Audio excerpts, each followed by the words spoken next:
is already like claiming credit for this. Okay. So he reposted, like section, and he says, "Oh, where he dissing Fatso I F Bloodhound did." Again, the news exploded online.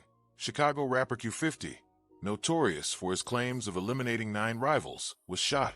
The fallout wasn't just the immediate shock, but the palpable celebration from his adversaries, openly flaunting their gloating on Instagram. The story, as it unfolded, detailed a brutal attack while Q50 was riding in a black truck with associates in St. Louis, a location that, in retrospect, appears to have been a significant miscalculation. The sheer audacity of Q50's presence in St. Louis immediately drew criticism. Someone online dismissed it as foolish, a sentiment echoed by others questioning his judgment. The banishment from St. Louis, seemingly orchestrated by CTS Lil Wick, only amplified the narrative of reckless disregard. It's a bizarre scenario, a seemingly insignificant figure holding sway over a major artist, a situation rooted not in genuine animosity, but in a relentless pursuit of online visibility. The whole saga underscores a disturbing trend: the rise of clout-driven conflict and its tragic consequences. Q50's entanglement with St. Louis isn't born out of genuine historical ties. Rather, it's a manufactured drama fueled by those seeking to exploit the situation. His management team, always moving forward AMF, does have established connections to the city, facilitating past business ventures, and even signing 2 female artists from St. Louis.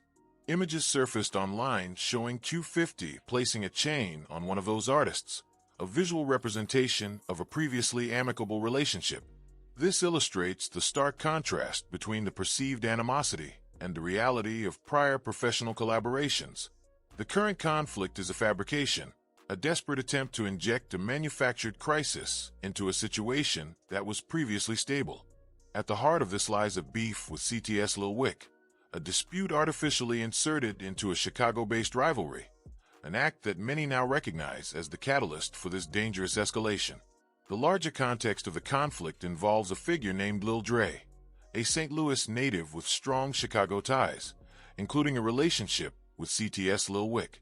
Lil Dre's connections to Chicago extend to individuals Q50 actively dislikes, such as YG Fatso. This intricate web of affiliations and rivalries creates a complex backdrop to the events unfolding. The disturbing aspect of this entire situation is the emergence of a new breed of dangerous individual, the clout-obsessed rapper, whose primary motivation isn't genuine conflict, but the pursuit of online notoriety. CTS Lil Wick's actions are a prime example. He harbored no genuine grievances with Q50, yet recognized the rapper's massive online influence. When YG Fatso and Bloodhound Q50 began their online sparring, CTS Lil Wick saw an opportunity to inject himself into the fray and capitalize on the resulting attention. His initial foray into the beef involved a seemingly innocuous comment on a blog post covering Q50's disses against YG Fatso, a moment that fundamentally altered the trajectory of their relationship. It was a calculated move, a deliberate attempt to latch onto the residual clout of a larger conflict, a dangerous game that has tragically escalated. There's no logical connection, no shared history, no blood relation linking CTS Lil Wick to the situation, yet he leveraged it to gain notoriety. This illustrates the insidious nature of online conflict, how someone can manufacture an issue from nothing and contribute to real-world consequences.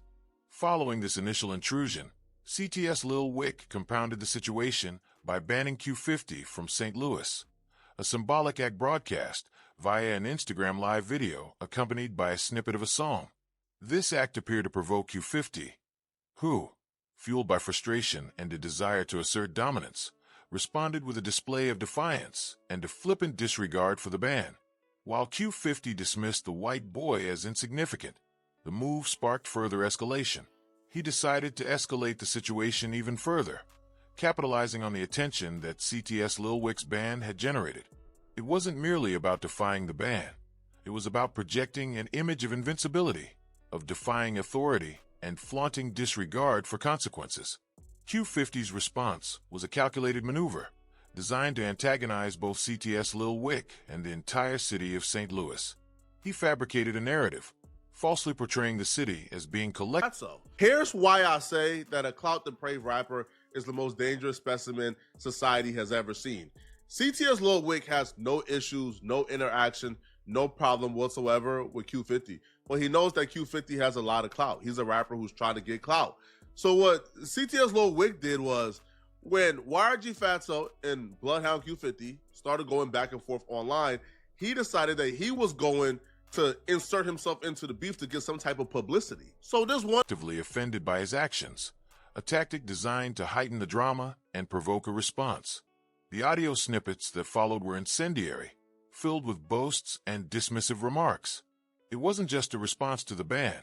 It was a deliberate attempt to provoke a reaction, a calculated move designed to escalate the conflict. He spoke of acting easy, of taking whatever he wanted, of defying expectations, further inflaming the situation and solidifying the perception of him as a reckless and dangerous individual. He declared his intent to visit St. Louis, demonstrating a blatant disregard for the consequences and escalating the tension. The audio suggested that he anticipated a confrontation, a show of force, a chance to assert his dominance. "I had to go to St. Louis," he proclaimed, framing his actions as necessary, almost inevitable. The snippets ended with a defiant proclamation of his ability to take whatever he desired. It's crucial to acknowledge that much of what's been reported remains unconfirmed. The claim that Q50 has eliminated 9 people is viewed with skepticism, a sentiment echoed by many who believe the rapper's pronouncements should be taken with a grain of salt. However, the people of St. Louis reacted to Q50's words as if they were gospel, further fueling the escalating conflict. His boasts of robbing someone from St. Louis for $60,000, accompanied by displays of expensive jewelry, served to inflame passions and solidify the perception of him as a threat. The entire narrative underscores a troubling trend in contemporary society: the ease with which online conflict can spill over into real-world violence, fueled by the relentless pursuit of clout and notoriety. The internet, as we know, has become a breeding ground for conflict, a digital arena where reputations are forged and shattered with alarming speed. And few recent clashes have been as volatile, as deeply rooted in the anxieties of contemporary society, as the escalating feud surrounding Q50, a rapper whose hunger for notoriety has drawn him into a dangerous confrontation with the city of St. Louis. His boasts of taking what he desired, pronouncements delivered with a bravado that bordered on the reckless, initially seemed like the typical posturing of a rapper seeking attention. Yet these words have spiraled into something far more ominous, a simmering pot of resentment threatening to boil over into real-world violence. The claim that Q50 has eliminated 9 people remains unconfirmed, largely dismissed as hyperbole, a calculated attempt to cultivate a fearsome persona. But the people of St. Louis reacted to his words as if they were gospel, a testament to the profound sense of vulnerability and simmering tension that already existed within the community. His flaunting of a $60,000 robbery, accompanied by the ostentatious display of expensive jewelry, merely served to inflame passions and solidify the perception of him as a tangible threat.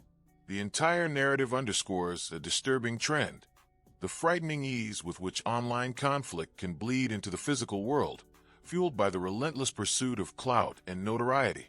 The problem isn't simply Q50's boasts, but the underlying disrespect that permeates them. It wasn't just that he claimed to have taken $60,000. It was how he did it, and who he directed his ire towards.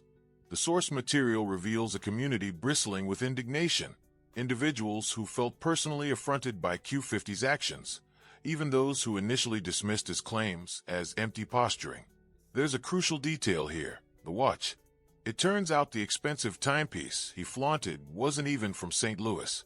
He told someone he ran St. Louis, a statement dripping with arrogance and a profound misunderstanding of the city's character. This wasn't just about money. It was about claiming dominion over a community, an assertion that landed with a resounding thud. The initial backlash wasn't universal. Some attempted to reason with Q50, advising him to be more careful, to be more precise in his targeting. These voices, however, were largely drowned out by the rising tide of anger. There's a profound sense of frustration within the community, a feeling that this man, this outsider, was deliberately provoking them. Ain't nothing sweet. "Ain't nothing nice about St. Louis," one voice emphasized, a sentiment echoed by countless others. It's a city with a complex history, a palpable sense of resilience, and a deep-seated pride. But St. Louis people took it seriously because he's popping it. He's telling them folks, or telling the world that is, that he robbed somebody from St. Louis for $60,000. He kept showing his wrist. He said he also took that expensive watch from somebody in St. Louis. He told them he runs St. Louis, all right, that y'all can't ban him from nowhere, that he done robbed y'all. So he's popping it. It pissed off a lot of people in St. Louis outside of CTS Lil Wick. I'm just being real with y'all right now, bro. A lot of Q50's actions were not just disrespectful. They were perceived as a direct attack on that identity. It was merely about the robbery itself. It was the disdain, the blatant disregard for the community's values that ignited the outrage. Even if he hadn't actually harmed anyone, the way he bragged about it, the way he mocked St. Louis and its residents, crossed a line. The warning was clear: don't come back. The escalating conflict took an even more disturbing turn when Q50 began to target individuals, further muddying the waters and inviting retaliation. The source material highlights the danger of misdirected anger, the potential for innocent bystanders to become entangled in the feud. The advice to name the rapper specifically, to direct his ire towards the individual who had been publicly feuding with him online, was ignored.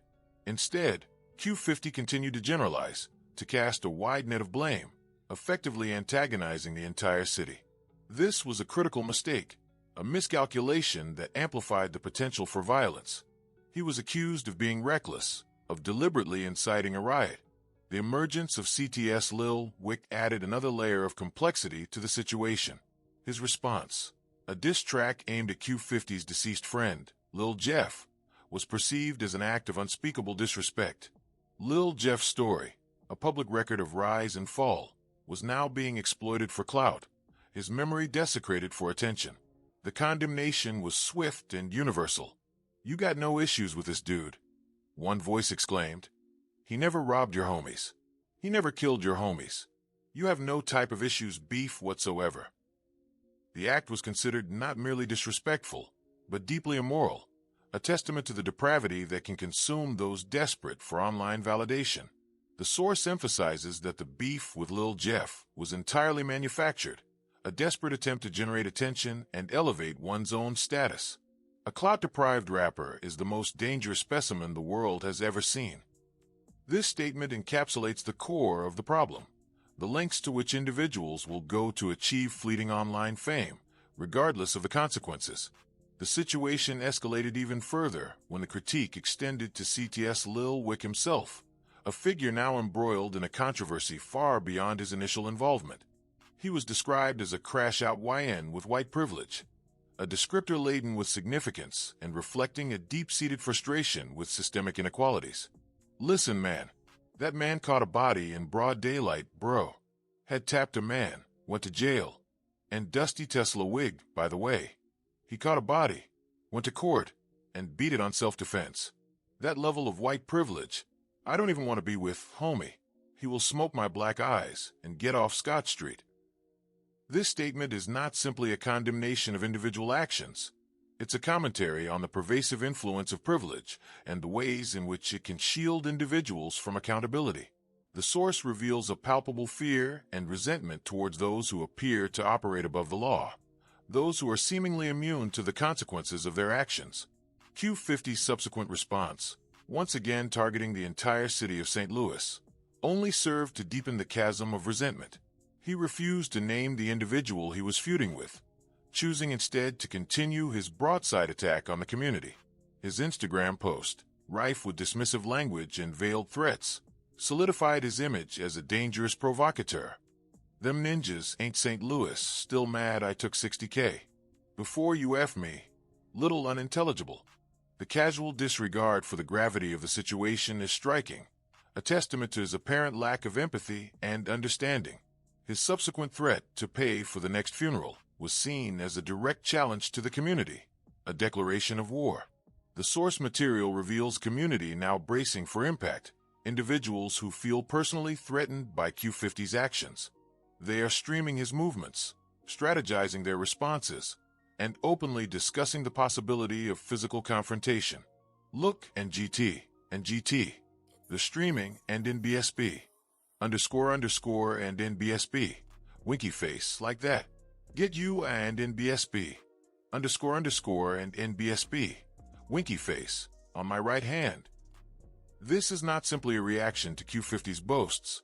It's a reflection of a deeply ingrained sense of vulnerability and a desperate need. To give you guys a reward, I'm gonna pay for this. And CTS also says, shout out my 95th boys from Chicago, right? Lil Dre. This ish from the rock to the loo. Oh my God, bruh. Worst part about it all, I can't even be sure if these dudes are stupid or geniuses. Stupid if you actually did this and you're admitting. Geniuses if you had nothing to do with this and you're claiming it. But also too, why would you even want the police on your tail like that? Why would you even want to claim something like this publicly? Why would you even want to admit, right, being involved in a mass shooting in public? It's just dumb. To protect their community. The source emphasizes that this isn't just about one man's actions. It's about the broader societal forces that are driving this conflict, the relentless pursuit of clout, the ease with which online animosity can spill over into the real world, and the pervasive sense of inequality that fuels resentment and anger. The final statement underscores the core message. Yo, when your ops is watching how the public is exalting you and giving you a title, they're trying to prove to the public you're not that.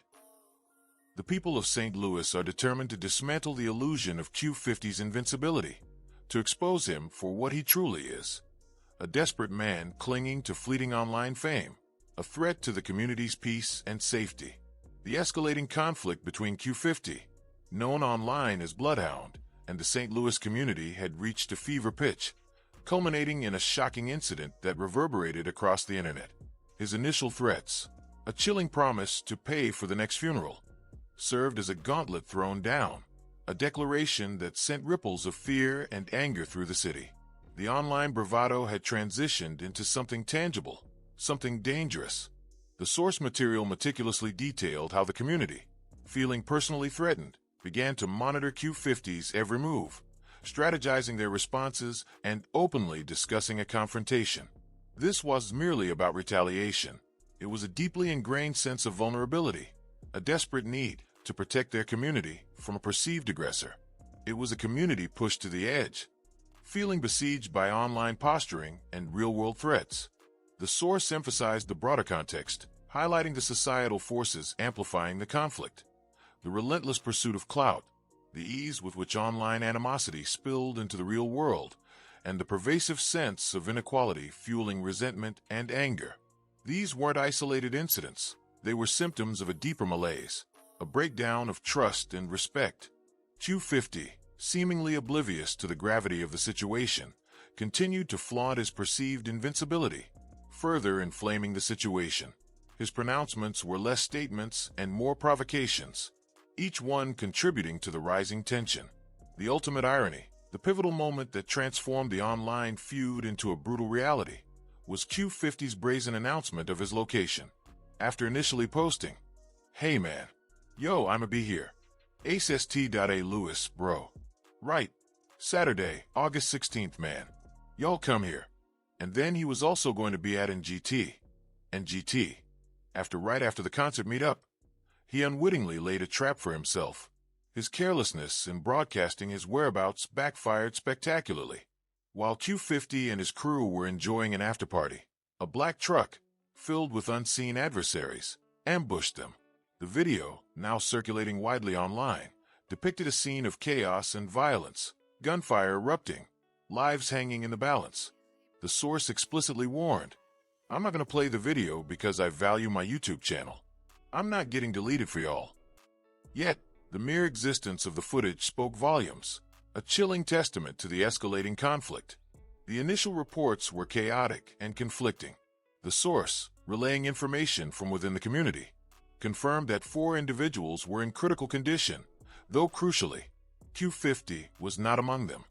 He was reportedly grazed, suffering some type of minor injuries, though he understandably attempted to downplay the severity of the incident. It was a calculated move, designed to preserve his image of invincibility, to avoid admitting vulnerability. The source detailed how Q50's team scrambled to manage the narrative, sending out messages denying he had been shot. Obviously, you wouldn't come online and say, "Hey man, I grazed." The message was clear: admit a shooting, and the carefully constructed persona crumbles. The information came through a contact, Remo, who reached out to Q50's team and received assurances that he was fine, right? He's okay. He's not in critical condition. This contradicted the public reports of multiple individuals hospitalized in serious condition. The source highlighted the stark contrast between Q50's apparent indifference to the suffering of his companions and his continued pursuit of online validation. He posted to his Instagram, attempting to draw parallels to the tragic fate of Chris Wallace, while simultaneously issuing an ultimatum. You either...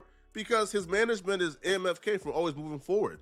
MF has really heavy ties to St. Louis. Q50 always did business in St. Louis. AMF, his management team, has signed 2 female artists from St. Louis. Here's Q50 putting a chain on a female artist from St. Louis. They really have no issues. The issue that he has with St. Louis was manufactured, contrived, from dudes who wanted clout. You see, his only issue or smoke that came from St. Louis was with this dude called CTS Lil Wick, who inserted himself in Chicago beef that has nothing to do with him at all. There's a guy from Chicago called Lil Dre. Now, in or you out. It don't even question me about it. This was more than just bravado. It was a calculated attempt to intimidate, to maintain control in a rapidly deteriorating situation. The commentary from the source took on a tone of disbelief and frustration. At first, I didn't think this beef with St. Louis was that serious, man. But now we into it. It was a recognition that the online game had spiraled out of control, that the lines between virtual and real had blurred beyond recognition. The mention of dumping on your mamas underscored the personal and vicious nature of the feud, moving beyond mere insults to deeply personal attacks. The source further elaborated, attributing the claim of responsibility to CTS Lil Wick, who reposted the clip of the shooting with laughing emojis, a gesture that both taunted Q50 and cemented the perception of premeditation. The involvement of Lil Dre, the Chicago connection with a plug in St. Louis, added another layer of complexity to the narrative. His shout-out to, "I love y'all on Too Grave. Y'all stood on everything y'all told me. I got something for y'all," strongly suggested a coordinated effort, a broader network of individuals involved in the attack. The promise of, "I'ma give you guys a reward," hinted at financial incentives, further complicating the investigation. CTS also acknowledged the involvement of 95th Boys from Chicago, pointing to a potential out-of-state dimension to the conflict. The escalation was becoming a full-blown interstate beef. The source's commentary shifted from disbelief to a bewildered assessment of the situation. "Oh my. Y'all let me know in the comment section, bro. What do y'all think about this, man?" It was an appeal for understanding, a desperate plea for a rational perspective in a situation driven by emotion and online posturing. The speaker grappled with a conflicting assessment of the perpetrators. Are y'all stupid or geniuses? The stupid argument focused on the recklessness of admitting involvement in a mass shooting, while the geniuses' perspective suggested a carefully orchestrated plan to deflect blame and create confusion. The speaker questioned the logic of attracting the attention of law enforcement, highlighting the self-destructive nature of publicly claiming responsibility for such a crime.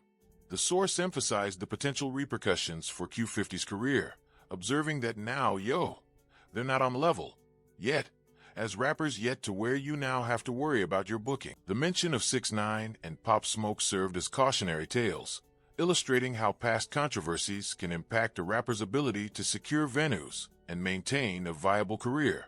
Even if Q50 was not directly involved in the attack, the association with violence could have long-term consequences for his professional life. The speaker concluded with a rhetorical question. Why would you even want to now be involved in like a lifelong beef with this dude over something you had nothing to do with? A poignant reflection on the absurdity of escalating conflict for the sake of online notoriety. The entire situation had the potential to derail not only Q50's career, but also the lives of those involved. A stark reminder of the real-world consequences of online drama. Folks, it is a serious thing, man. A serious thing to be dealing with this kind of stuff, you know? It's not just words on a screen. It's impacting real lives, real careers. You got young men making decisions based on hype and perceived status, and they don't seem to realize the long-term consequences. This whole St. Louis situation, the whole attack, as it's being called, is a perfect example of that.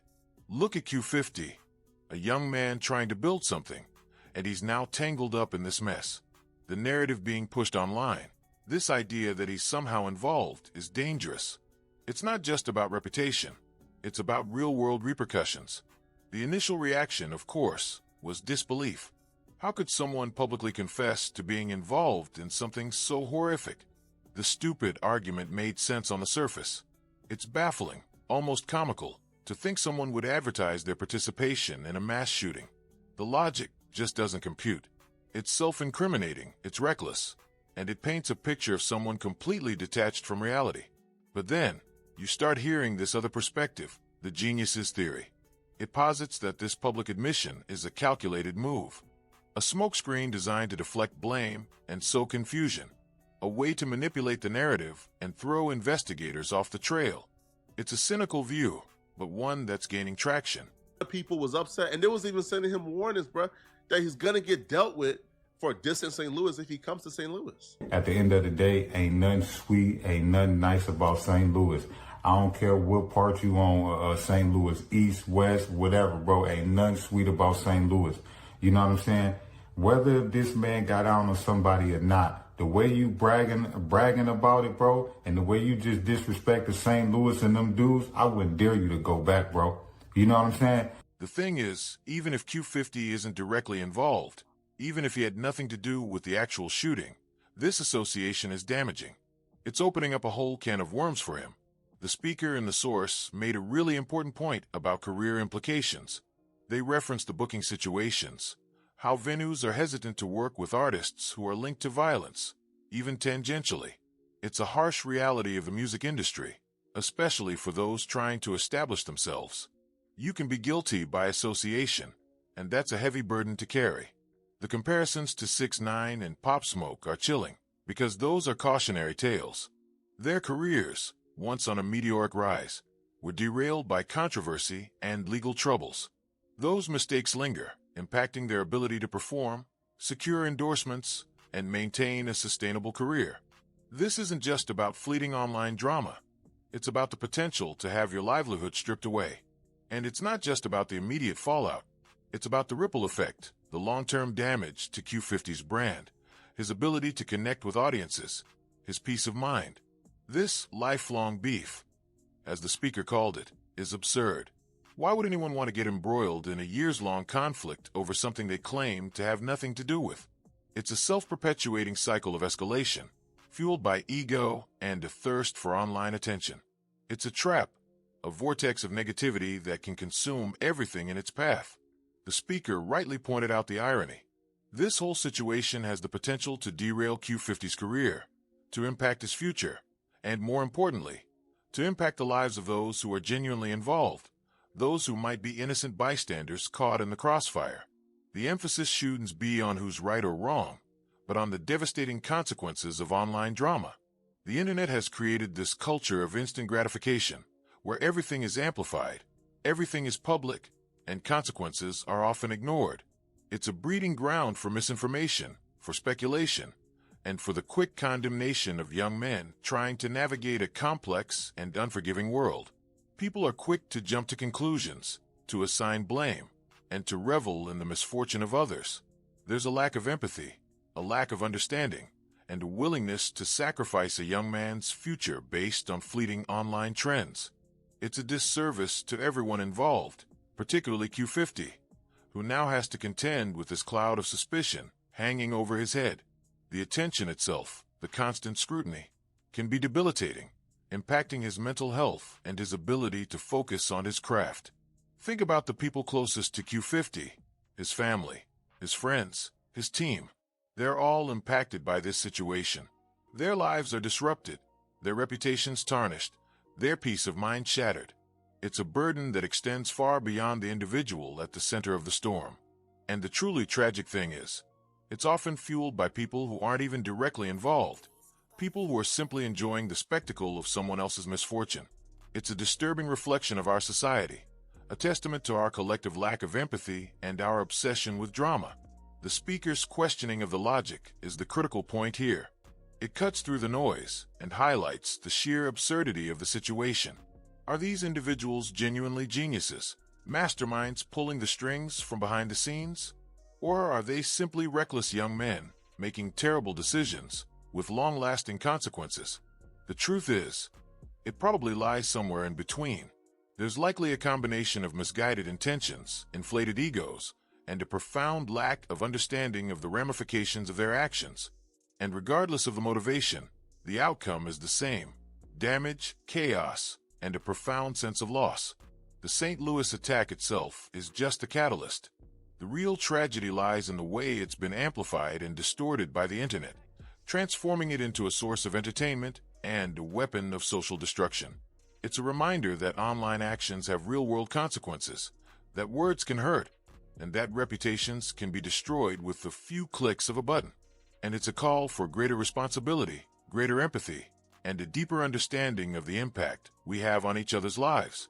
The whole thing serves as a stark reminder of how fragile a career, a reputation, and a sense of well-being can be in the age of social media. The whole thing serves as a stark reminder of how fragile a career, a reputation, and a sense of well-being can be in the age of social media.